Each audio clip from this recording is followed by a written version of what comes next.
Our parish delegation to Haiti was overwhelmed with images. Beauty, poverty, vibrant life, earthquake traces, tent cities, determination, energy, life, prayer, joy, sorrow, loneliness, inquisitiveness, wonder, reaching out, color, simplicity, heartbreak, hunger, dedication, friendship, happiness, filth, connections, security, thrills, challenges, service, resting, simplicity, new life.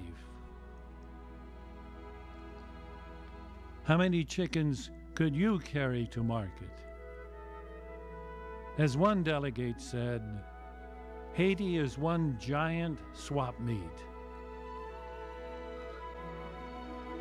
Familiar images, many of them. Projects that we have grown to know and love. Grammar schools. Our own school, T. Dune, utilizing all 8 classrooms. Bracelets. A sign of solidarity with people 3,000 miles distant. The rebuilt high school. A computer lab with desktops which we sent. Basic hygiene. Feeding programs, the students, the elderly. Drilling wells, providing life-giving water. Always planning, always dreaming of new ways to help the poor.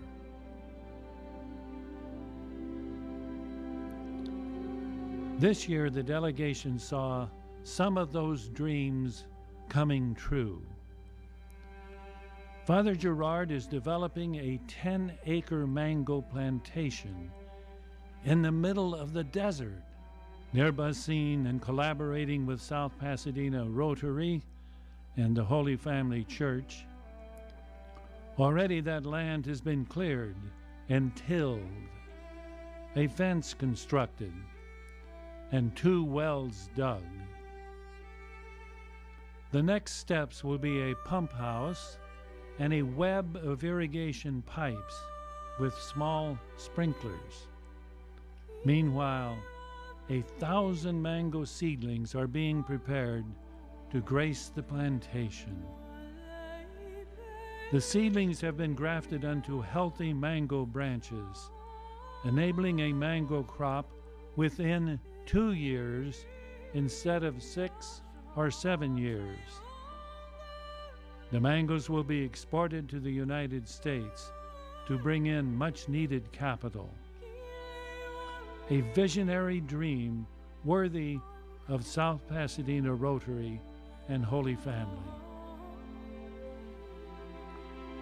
Even further along is the Clark Model Farm, now a little over 2 years old. This was the dream of Father Gerard. Bananas, carrots, melons, tomatoes, all sorts of fruits and vegetables. The Mandala Project teaches a family to sustain itself on a tiny plot and is a powerful inspiration to farming families. The farm hosts groups of farmers from poor villages and also provides a 2-year agriculture degree for young people. All of Hands Together Farming is organic. No pesticides or chemical fertilizers are used. Again, part of the dream for the future of Haiti. Some are little dreams. In the community center of Bassine, the local cooperative meets. Their leader discusses microfinancing with the women who watch the money. A loan from the cooperative credit union of $15 or $20 can build a future for their families. Almost 500 families participate. Their default rate is less than 3%. Women dreaming. In our remote village of Tididoun, where a Holy Family school now proudly stands, another dream is materializing. Medical care is now available for the first time in the village's history. The Hands Together mobile clinic travels all the way from Port-au-Prince to address the medical needs of the community. The villagers, especially the mothers and infants, wait patiently by the hour for an opportunity to see the doctor. For many of them, it is a first. In Port-au-Prince's Cité Soleil slum, another breakthrough is taking place. Literacy classes for the elderly. The old adage, "It's never too late to learn," becomes, "It is never too late to dream." Isn't it a marvel that in the waning years of your life, you have the courage, the energy, the determination to learn your ABCs? Through Hands Together, there is hope in Haiti. Some images haunt us, but the images that linger the longest are the images of smiling faces. Smiles are a sign of hope. With a smile, a lot will fall into place. Holy Family with Hands Together is making many of the people of Haiti dream and smile.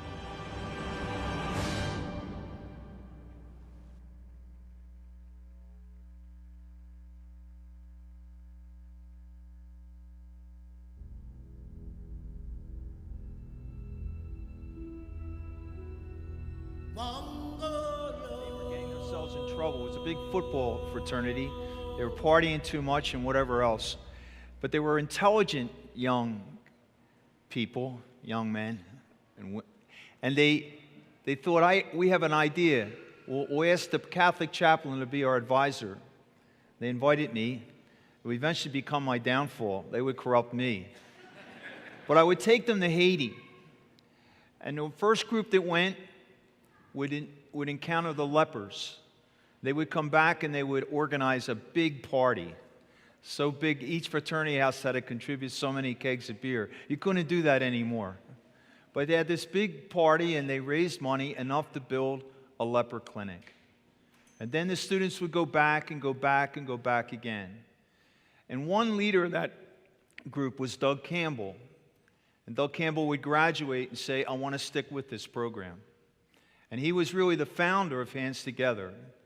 They want to say, let's name it Hands Together. And made great sacrifices. He would bring his wife and eventually his children. And he's been with it ever since. So it's a great pleasure now to introduce to you If he's here, Doug Campbell. There he is. Thanks, Tom. Hi, good morning, everybody. Well, it's great to be back here. That's the fourth time now that I've seen that wonderful film. And I'm really so glad to be here. I needed to see it. You know, it helps now and then to take 2 or 3 steps back from what you're in the middle of in your life and get another different look at it from a different perspective. And each time I've seen that film, this fourth time, the one word that seems to be burned into my mind and could probably be burned into the backdrop of all of those images and the narration and the dialogue there is the word charity. Charity. Charity, the opening up of ourself, the channeling of God's love and grace through all of us to flow out and be concerned with the needs of others. As Catholics, we deeply believe that we were created with a predisposition to feel and to hear and to hear the cries of the poor and the needs of other people. For it's the charity of this Holy Family Parish that allowed us to put the simple concrete block walls around pieces of land that were worthless in the slums and create a safe, free environment where children can come and get a daily meal and open up their minds and learn to read and write and swing on the swing sets. For it is the charity of Holy Family Parish that patiently sits down with the peasants and the farmers who scratch at the dry dirt trying to raise crops to feed their families and provide the irrigation and the techniques and the different seeds. It is the charity of Holy Family Parish that helps us deal with the conflicts and the violence by bringing the Lord's peace in your prayers. It is the charity of Holy Family Parish that you see in the eyes of the elderly coming for their lessons on how to read and write, even at 50, 60 years old, and their minds being illuminated. I got to tell you, I don't know how we can keep working down there. This film was taken, the images from this was in February, the last time your wonderful parish went there. And only a few weeks after that, our closest and our top worker was murdered in front of our high school by 14 gunmen. And I remember shortly after that, feeling the wall being built up inside me, walling me off from that country, from the work. It was just the last of a series of major blows that knocked me to the ground psychologically and spiritually. I remember sitting and trying to get ready to go back to Haiti to work with Tom and hearing the phrase in my head that God helps those who help themselves, and trying to get up and go down there and push my own will through it. And I'm here to tell you that that's just not my experience. I understand the saying, but I think the truth for me is really more that God helps those who trust in God. God helps those who trust in God, not those who help themselves. And so when I would sit in the office with Father Tom and say, how the heck are we going to get through this again? He would say, we're going to go to Jesus first, and we're going to put this in God's hands. And what that would lead to is the very profoundly simple approach to life that it means to be Catholic. It's not complicated. It's not hard to do. It's allowing God, through His love and His mercy and His grace, to live in this moment right now. It's not something remote or esoteric. It's allowing us to understand and see that the needs of the world are right in front of us, here, today, now. And having the graces to reach out and meet those needs. We are all called to replicate Jesus in our own unique way. Nobody can do the things that you are meant to do. And so I'm praying with you now to embrace that call to charity. I can't thank you enough. I don't think you understand how much it helps to have you with us through all of this. And I just want to say that we're going to stick with it, and we're going to make the best of it, and God is with us. He tells us it over and over again. God is with us, and this is God's work, and we're doing it together. So I thank you, God bless you, and God love you.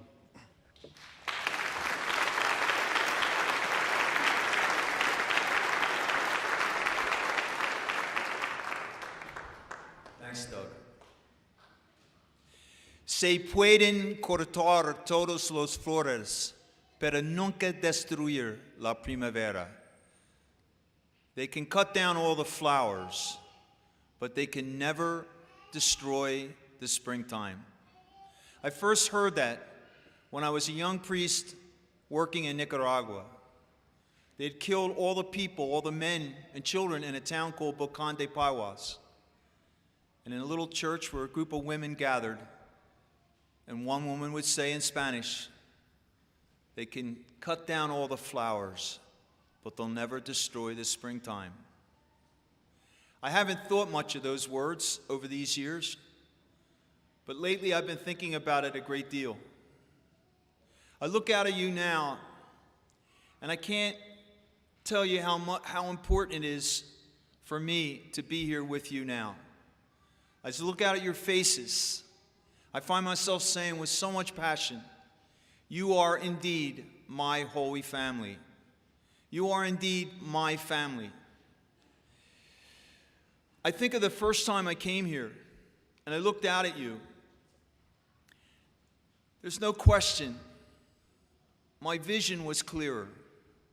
I seemed to have a better grasp of the dream and also the mission. But then the earth began to shake, and that terrible earthquake, 320,000 people would die on that terrible night. Doug and I would be pulled out of a building by Nelson, who eventually would be killed. He saved our lives. That horrible night, I realize now, people say to me, will Haiti ever recover? Sure, we can rebuild the buildings, and we have done that.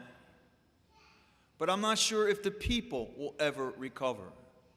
I'm not sure if they will ever be able to have that spirit again. Pray for them.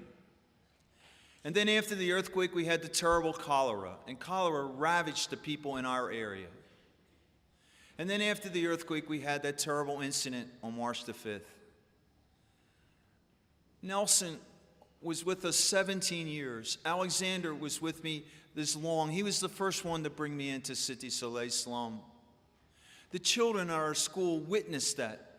They saw their own principal shot in front of them. They saw Nelson trying to get away, banging to get into doors, and eventually would fall into the canal.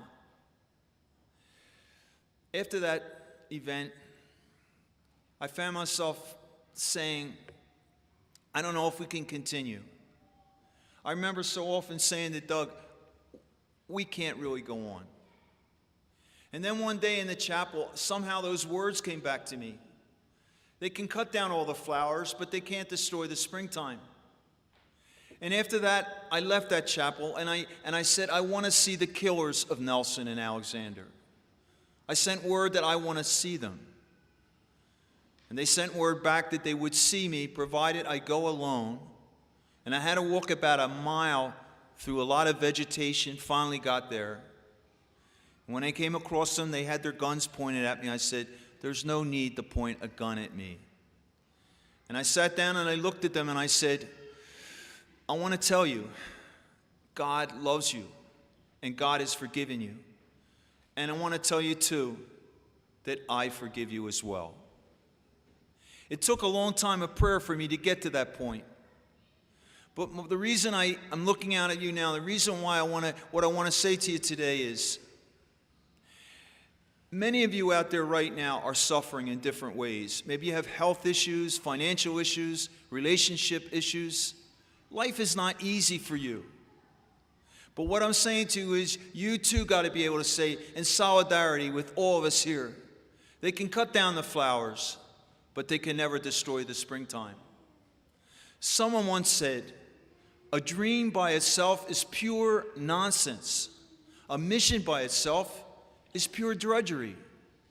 But a dream and a mission together is the hope of the world. The devil works overtime with all of us. Many times in the last few months, the mission has become a drudgery because I've lost sight of the dream. Coming here today on this wonderful weekend and seeing your faces, the dream is real again. Springtime is real again. And I thank you from the bottom of my heart. This wonderful parish of Holy Family has done so much. You have great leadership under Clem Connolly in those years, and now under a wonderful person, Cambria. And you have great people like Carl and Mary Nowie. So many of you really helping not only the people in Haiti, but people in LA. And this wonderful parish touches them. As Doug says, the charity is real. But you have done something else, you see. It's not only you've given financial help, you have preserved the springtime. You've given us a chance to say, hey, listen, we have a dream. And I thank you from the bottom of my heart. And I beg you, please, my fellow missionaries, don't give up. Don't turn your back on Jesus. Jesus is our best friend, our constant companion. He'll never abandon us. And don't ever abandon this wonderful little parish here and your wonderful faith. We can do it. We can do it. And all of us together can say, they can cut down the flowers, but they'll never destroy the springtime. On behalf of all the people in Haiti, all those children that are smiling now, I say thank you. Thank you from the bottom of my heart. God bless you, and God love you.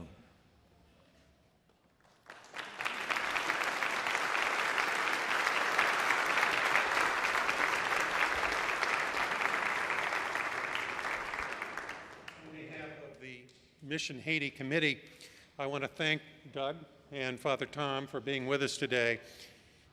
Like the first reading today, the prophets who demonstrated the Spirit of God, you teach us how to be good disciples, and we appreciate that very much. Many of you received envelopes in the mail this week, and for those of you who didn't receive envelopes, there are envelopes in all of the pews, and I'd like for you to take them out and consider making a donation to Hands Together through our Mission Haiti ministry. There are several ways you can do that. One way is to reach into your wallet right now and pull out some money and put it in an envelope. And frankly, I prefer the bigger bills, so I'd like for you to dig deep. Seriously, the financial help is so important, but if you can't even give a dime, just do one thing, please. Rededicate yourself to the Lord. And if you could, just come in here every day for just a minute and say, Lord, I need a big hug. And please help the people down in Haiti. I'd rather have you do that than even writing a check. I hope I'm not messing up things too much, but I think that's true.